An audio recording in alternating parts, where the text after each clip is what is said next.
Yamato in a still unit. This is probably the unit most people are looking forward to pulling, regardless if you're a fan of Yamato or Ace. A lot of people seem to be most hot for this character, and potentially this is probably the number one unit I'm going for too as well. Yeah, we'll get to that in quite a bit. Let's go through this character's captain ability. This is going to be the dual captain effect. They're going to boost free spirit, shooter, and striker characters' attack based on tab timing. 4.75 it starts out with, and it goes up to 5.5. It's going to boost HP by 1.2 and heals 2x RCV for every perfect you hit it at the end of the turn. It's going to reduce damage taken by 20% and reduce crew's bind and special bind by 10 turns. Really wish we knew the solo captain effects, but right off the bat, this character is going to be healing so much. It's ridiculous how much this character is going to be healing. Because Toki only has a 1x, I think, and she already heals a lot. And then you take 20% less damage? This character's going to be good. And if you hybrid this unit up with someone like V1 Roger, you're going to be getting rid of Despair, Bind, and Special Bind. It is a ridiculous captain effect. Like, this is a really, really good unit. Okay, their special is on tool stage cooldown.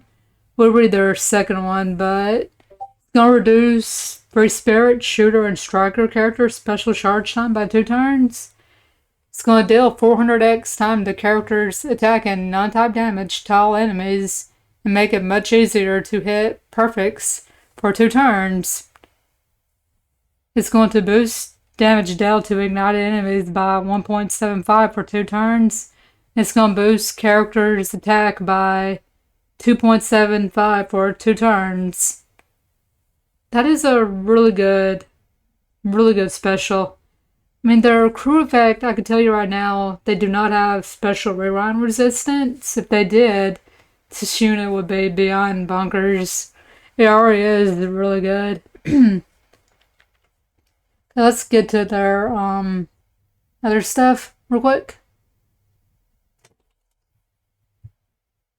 Okay, their swap effect, they're going to apply Ignite status, ignoring immunity to all enemies for 2 turns. It's going to deal 100 times X attack damage on the Ignite. I mean, it's not the best, but it still will be a lot of damage.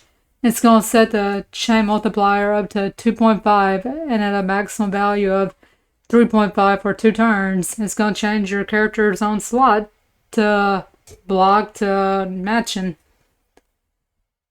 Okay, looking at this, you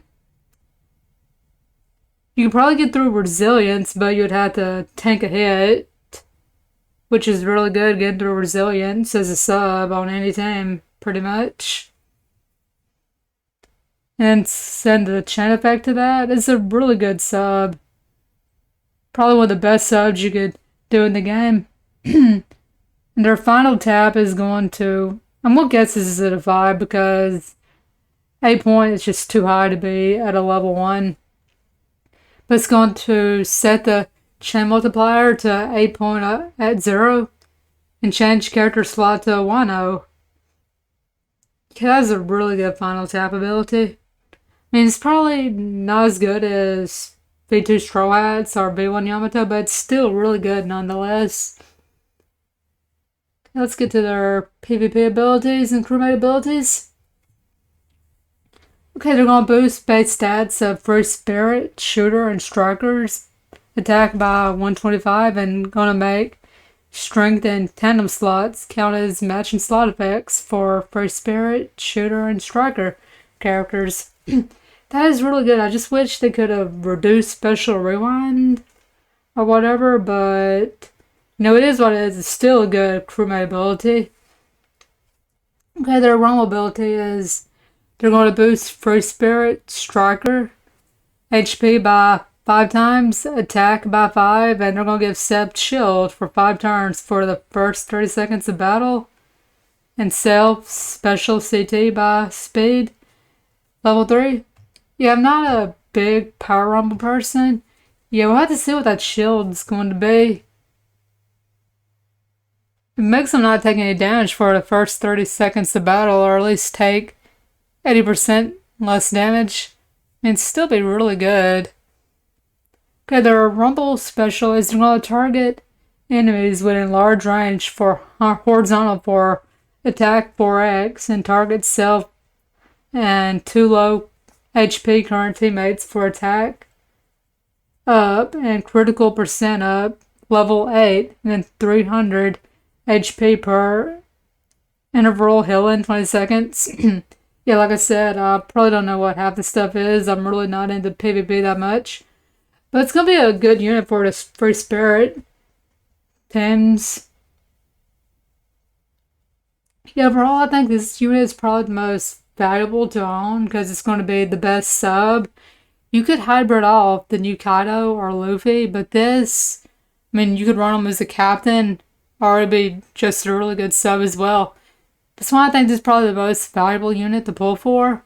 But it's really going to depend on the banner structure, on what legends you might be missing. Like, let's say you're missing Roger Whitebeard and they're on Kaido's part. Kaido's part might be way more valuable to pull on then, obviously. Yeah, another thing, since they could boost strikers, they could also means you could run Roger Whitebeard as a sub. And we already know like what kind of sub they are in the game. Yeah, but overall, this is probably the best unit to pull for, but it really depends on your box. Yeah, thank you so much for watching. We'll do Kaido in the next video. You guys have a good rest of your day. Thank you.